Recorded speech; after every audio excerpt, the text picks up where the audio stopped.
जय माता दी प्यारे साथियों, आप सभी का स्वागत है आपके अपने YouTube channel diary of infinity पर। तो साथियों, आज तारीख है 9 नवंबर 2024। तो आज की डायरी को लेकर हम बात करेंगे। तो साथियों, आज का दिन जो है थोड़ा सा ठीक ठाक रहा, और लेकिन जीवन में थोड़ा क्या है कि जब उतार चढ़ाव चलता है तो थोड़ा सा हमारी परीक्षा की घड़ी चल रही होती है। तो ऐसा ही कुछ मैंने लिखा डायरी में कि जीवन में अभी थोड़ा परीक्षा का समय है। सिद्धांतों और जिम्मेदारियों के बीच थोड़ी जो है टकराव की स्थिति है, क्योंकि दोस्तों कई बार ऐसा होता है कि जब आप जीवन में कुछ मूल सिद्धांतों को फॉलो करते हैं, कुछ महान सिद्धांतों को फॉलो करते हैं, तो कई बार पारिवारिक जिम्मेदारियों से उनका टकराव होता है। तो थोड़ा सा यहाँ खींचतान चलती है, तो मन पर उसका असर पड़ता ही है। तो कुछ वैसी ही स्थिति है। फिर मैंने लिखा कि जब भी मुझे यदि ज़्यादा बेचैनी होगी या होती है तो मैं माता का जाप करता हूँ और उनसे प्रार्थना करता हूँ। इससे मुझे शक्ति मिलती है, मेरे मन में जो भय या संशय होते हैं वो मिटते हैं, और मुझे स्पष्टता मिलती है कि मैं जिस रास्ते पर हूँ वो रास्ता सही है। तो ऐसा मैंने लिखा है। तो आज हम बात करेंगे प्रार्थना की शक्ति के बारे में, क्योंकि हम सभी का संबंध कहीं ना कहीं जीवन के संघर्षों से है। कहीं ना कहीं हमको यदि बड़े सपने पूरे करने हैं, उच्च मूल्यों के लिए जीना है, तो कुछ सिद्धांत ज़रूर बनाने पड़ेंगे। इतिहास के कोई भी महान व्यक्ति को आप उठाकर देखिए, वो हमेशा अपने बेसिक प्रिंसिपल्स को फॉलो करते हैं। यदि उन्हें बदलना होता है तो वो तरीके बदलते हैं, लेकिन अपनी वचन से कभी बदलते नहीं, ना ही कभी अपने मूल उद्देश्यों से पलटते हैं। ठीक है, तो इसी तरह है। तो अब हम थोड़ा प्रार्थना की शक्ति को लेकर बात करेंगे कि प्रार्थना क्यों ज़रूरी है और उसका हमारे जीवन में क्या महत्व है, वो हमारे जीवन को किस तरीके से बहुत ही सकारात्मक रूप दे सकती है, इसको हम थोड़ा जानेंगे। तो साथियों, सबसे पहले तो प्रार्थना क्या है।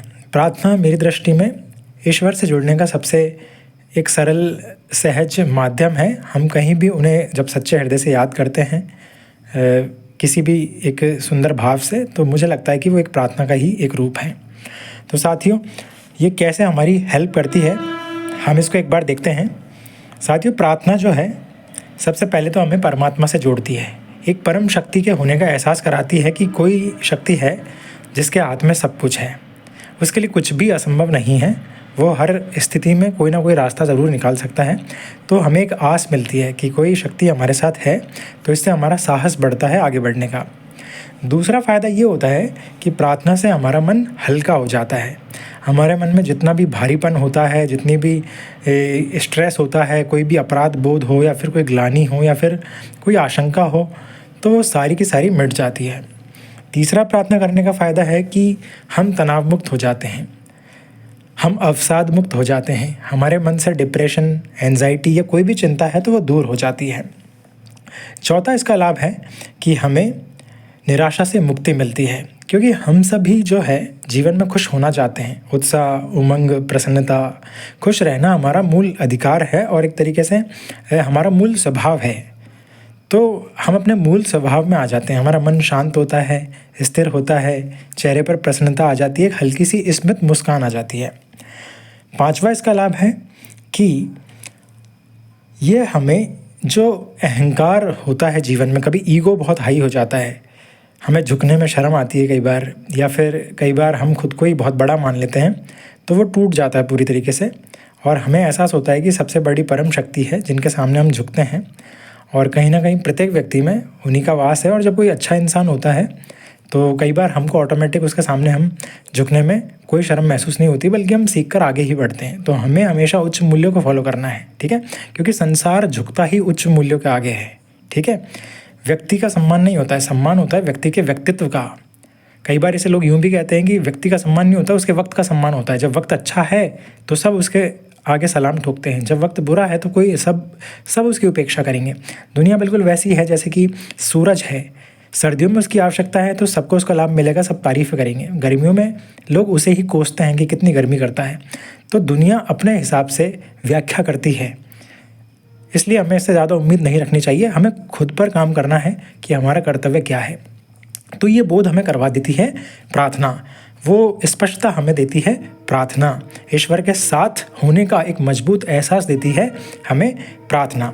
तो साथियों, इसका एक अन्य लाभ ये है कि हम खुलकर रो सकते हैं। जब हम प्रार्थना करें एकांत में ईश्वर के पास, तो वहाँ हम खुलकर रो सकते हैं। इससे हमारा मन हल्का तो होता ही है, थोड़ा और ज़्यादा हमें एक शांति भी मिलती है। हमारा जो बाहरीपन होता है वो पूरी तरीके से मिट जाता है और हमें ऐसा भी नहीं लगता कि किसी ने हमको देखा। हमको बस ऐसा रहता है कि ईश्वर हमारा साक्षी है। हमारे जीवन में जो भी आंधी तूफान चलते हैं उन सब का साक्षी ईश्वर है, वही हमें इससे पार निकालेगा।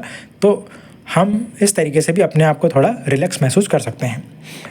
इसके अलावा प्रार्थना का एक लाभ ये है कि हमारी सोई हुई आंतरिक शक्तियाँ जग जाती है। कई बार हमें अपनी शक्तियों का भान नहीं होता है, वो ज्ञात नहीं होती है, वो छिपी हुई होती है। लेकिन जब हम प्रार्थना करते हैं विशेष उद्देश्यों के लिए, तो ईश्वर उन्हें जागृत कर देता है। तो इस तरीके से हमारी छिपी हुई शक्तियाँ जग जाती हैं। साथ ही प्रार्थना के दौरान हम यह भी पाते हैं कि हम बहुत सारी चीज़ों के लिए ईश्वर के प्रति कृतज्ञ होते हैं। बहुत कुछ हमारे जीवन में ऐसा होता है जो काफ़ी सारे लोगों के पास नहीं है उतना। जैसे कि हम यूट्यूब पर इस समय कुछ आपको बता रहे हैं, आप सुन रहे हैं, तो कईयों के पास मोबाइल ही नहीं है। ठीक है, मोबाइल है तो कईयों के पास नॉलेज नहीं है कि उन्हें क्या सर्च करना है, क्या देखना है। वो हो सकता है गलत संगतियों में हो। कईयों के पास सब कुछ है लेकिन एक अच्छा समझ नहीं है जीवन जीने की। ठीक है, तो इस तरीके से है कि हमारा ध्यान उन चीज़ों पर जाता है कि ईश्वर ने हमें क्या क्या दिया है। और जब हमें एहसास होता है कि ये सब कुछ दिया है, तो हमें ये भी एहसास होता है कि ईश्वर हमारे साथ है, हमें उनके प्रति कृतज्ञ होना चाहिए। ये जो स्थितियाँ हैं ये टेम्पररी है, ये थोड़े समय में ईश्वर इनको ठीक कर देगा, क्योंकि उसके लिए कुछ भी मुश्किल नहीं है। जब उसके साथ होने का एहसास दृढ़ होता है तो सारी चीज़ें सहज हो जाती है, सरल हो जाती है, सुगम हो जाती है और हमें आगे का रास्ता क्लियर नज़र आने लगता है। ठीक है, इसके अलावा प्रार्थना जो है अनिश्चित शंकाओं का, भय का, अनिश्चितताओं का या फिर आशंकाओं का नाश करती है। कई बार हम यही सोचकर दुखी होते हैं कि भविष्य में ऐसा होगा तो क्या होगा, कई बार ये होगा तो क्या होगा। और ऐसे मामलों में मैंने देखा है कि माता पिता को ज़्यादा चिंता होती है कि यदि ऐसा होगा तो फिर क्या करोगे, यदि ऐसा हो जाएगा तो फिर क्या करोगे। तो यदि, किंतु, परंतु, मगर, अगर, ऐसे शब्दों उनके जीवन में नहीं आना चाहिए जो सच में आस्थावान है। ठीक है, तो जो प्रार्थना है हमारे मन की आशंकाओं को मिटाती है, अनिश्चितताओं को मिटाती है और जो भी भय है उन्हें समाप्त करती है। और ये जो किंतु परंतु, ये इस तरह की बाधाएं हैं, इस तरह की शंकाएं हैं, मेरा ऐसा निजी विश्वास है कि जीवन में इसलिए नहीं आनी चाहिए क्योंकि आप यदि कोई बाल्टी भरते हो, यदि उसमें कोई नीचे से आप छेद कर दो कोई सुई चुबा कर, तो वो पानी लगातार खाली ही होता रहेगा। तो मेरा ऐसा मानना है कि यदि आप किसी चीज़ पर विश्वास करते हो और फिर उसमें शंका का कोई बीज बो देते हो, तो आपकी एनर्जी 100% नहीं हो पाती है, वो कहीं ना कहीं से लीक होती रहती है।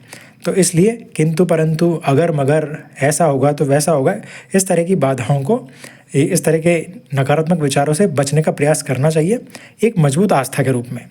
इसको हम एक कहानी के माध्यम से भी समझेंगे। एक बार एक गाँव था, तो एक गाँव में एक परिवार था, उसमें एक छोटी सी बच्ची थी और उसके माता पिता थे। उनका खेत था और काफ़ी समय से वहाँ जो किसान परिवार था उनका, तो काफ़ी समय से बारिश नहीं हो रही थी, तो फसल अच्छी नहीं उग रही थी। तो छोटी सी बच्ची देखा करती थी कि उनके मम्मी पापा शाम को भगवान के हाथ जोड़ते हैं और ये प्रार्थना करते कि भगवान अब बारिश अच्छी कर दो खेतों में। और जैसे ही प्रार्थना करी उसके बाद बाहर जाके वही बातें कि बारिश तो होती नहीं है, भगवान ऐसा है, भगवान वैसा है, कुछ नहीं करता है, 2 साल हो गए। तो वो सोचा करती थी कि ये क्या करते हैं, मतलब जब भगवान के सामने होते हैं तब तो प्रार्थना करते हैं कि भगवान आप कर दीजिए, और जैसे ही प्रार्थना से दूर जाते हैं फिर वही शंकाएं, वही भय, वही अनिश्चितता कि होगी कि नहीं होगी। तो उसे ठीक नहीं लगता था। फिर एक दिन जब मम्मी पापा प्रार्थना कर रहे थे तो उसने कहा कि मैं आपसे कुछ कहना चाहती हूँ। तो उन्होंने कहा बोलो बेटा क्या कहना है। उन्होंने कहा कि आज मैं भी प्रार्थना करूँगी। तो फिर कहा कि ये तो बहुत अच्छी बात है, हमारी बेटी प्रार्थना करेगी। तो उसने मनी मन प्रार्थना करी कि भगवान जी आप आज बारिश कर दीजिए, और जब सुबह हो और जो हमारा धीमे धीमे जो हमारा घर गृहस्थी आगे बढ़े, जो हमारे मम्मी पापा है वो उनके जीवन का जो रास्ता है वो और सहज हो जाए, मतलब सब कुछ अच्छा हो जाए। और इसकी शुरुआत आप सबसे पहले ये है कि आप बारिश कर दीजिए। तो फिर जब वो ये प्रार्थना करती है और ये समय होता है करीब थोड़ा संध्या का समय होता है, गर्मियों के समय की बात है, जब ज़्यादा अंधेरा भी नहीं होता है। तो उसी समय वो क्या करती है, वो छोटी सी बच्ची पापा से कहती है कि पापा मुझे एक छाता दीजिए।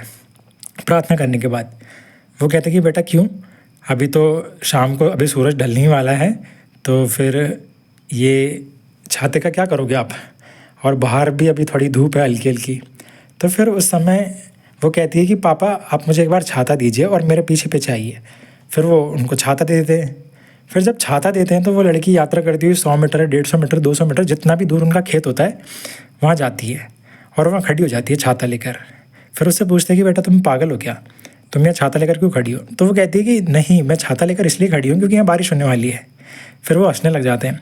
फिर वो कहते हैं कि आप हंसो मत, मैंने सच्चे मन से प्रार्थना करी है और मुझे विश्वास है कि यहाँ बारिश ज़रूर होगी।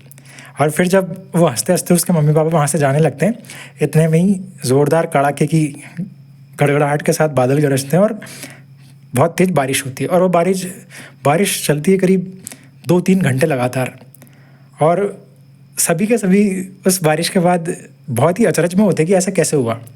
तो साथियों, ये जीवन है, यहाँ चमत्कार होते हैं और ये उन्हीं के जीवन में होते हैं जिनको विश्वास होता है कि ऐसा संभव है, जिनका हृदय सच्चा होता है।